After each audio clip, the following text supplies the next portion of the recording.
নমস্কার বন্ধুরা।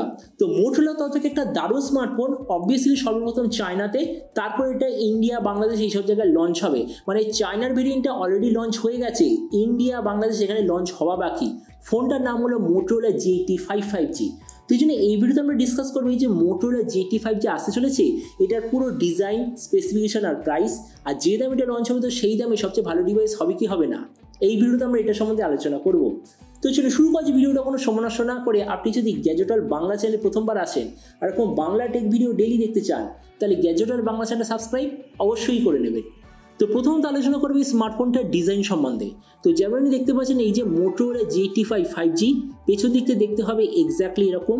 ফোনটা টোটাল তিনটা কালারে পাবেন, একটা ব্লু, একটা গ্রে আর একটা ইয়েলো।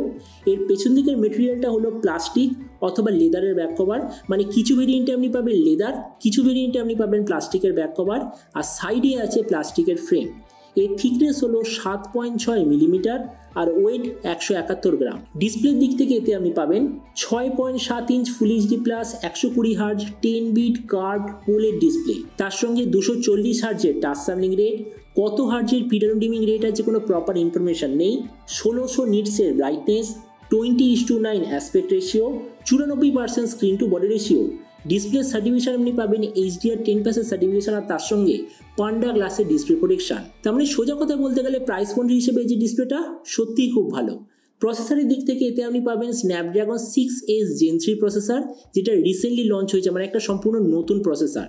ক্যামেরার দিক থেকে এতে আপনি পাবেন 50 আর 8 মেগাপিক্সেলের ডুয়েল ক্যামেরা, তার সঙ্গে 32 মেগাপিক্সেলের সেলফি।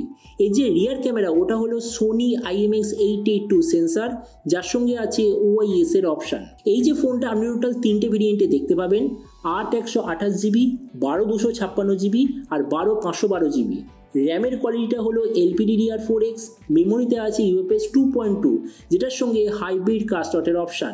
ব্যাটারির দিক থেকে 5000 mAh ব্যাটারি, সঙ্গে 30 ওয়াটের চার্জার, আর কানেক্টিভিটি হলো USB Type-C।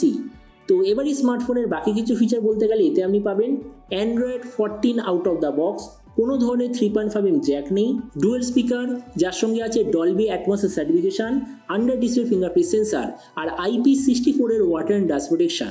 আর এর OS আপডেট সাইকেলের দিক থেকে বলতে গেলে 2 বছরের মেজর OS আপডেট আর 3 বছরের সিকিউরিটি আপডেট পেয়ে যাবেন। তো এবার সবচেয়ে মেন জিনিস, ফোনটা কবে লঞ্চ হবে, কি দামে লঞ্চ হবে। তো দেখুন, চায়নাতে তো অলরেডি লঞ্চ হয়ে গেছে, ওখানে ফোনটার নাম হলো মোটরোলা S50 Neo 5G।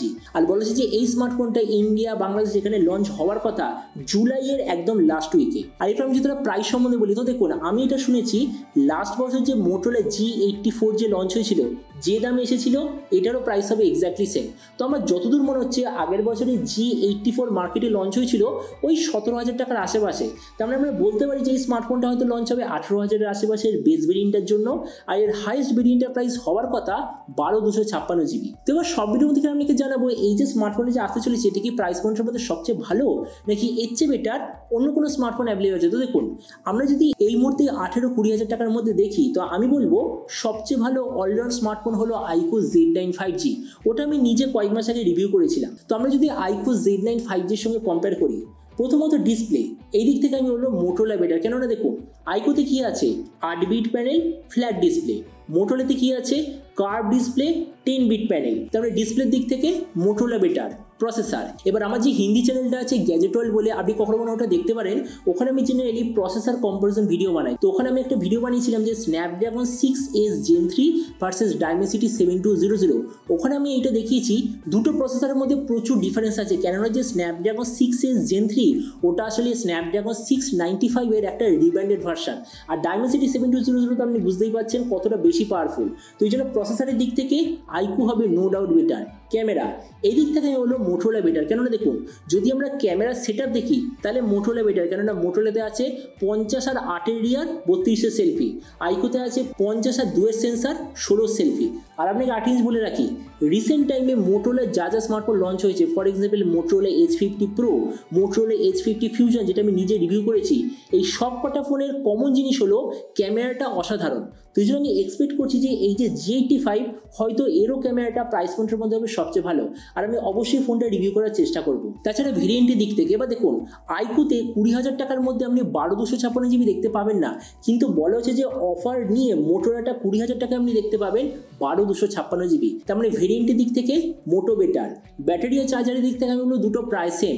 কেননা আমি যখন আইকো Z9 রিভিউ করেছিলাম আমি একটা জিনিস কমপ্লেন করেছিলাম, হতে পারে আইকোর ফোনটার সঙ্গে আপনি পাবেন 44 ওয়াটের চার্জার, কিন্তু কাজ অ্যাকচুয়ালি করছে 33 ওয়াটের চার্জারের মতো। কেননা ওর ব্যাটারিটা ফুল চার্জ হতে টাইম নিচ্ছে 1 ঘন্টা 15-20 মিনিটের আশেপাশে, যেটা অ্যাকচুয়ালি 33 ওয়াটের চার্জার করে। তো ওই জন্য আমি বলবো ব্যাটারি আর চার্জারের দিক থেকে মোটোরোলা আইকো প্রায় সেম। তাছাড়া স্পিকারের দিক থেকেই দুটো সেম, ওএস আপডেট দুটো এক্স্যাক্টলি সেম। তার মানে দেখুন ভিডিও লাস্টের আমি এটাই বলবো, এই যে মোটোরোলা থেকে নতুন স্মার্টফোন যে আসতে চলেছে, প্রসেসরটা ছেড়ে দিয়ে বাকি সব কটা দিক থেকে প্রাইস মোটের মধ্যে সবচেয়ে বেস্ট অলরাউন্ড স্মার্টফোন। তো এবার আপনি যখন সবচেয়ে জানাবেন এই যে মোটোরোলা থেকে নতুন ফোনটা যে আসতে চলেছে, তো আপনি কি এই দামে এটা নিতে চান নাকি অন্য কোনো স্মার্টফোন আপনি চুজ করতে চান, এটা সব নিজের কথা বলতে আমাকে একদমই ভুলবেন না। তো চলুন দেখা হবে আগামীকাল একটা টেক ভিডিওতে।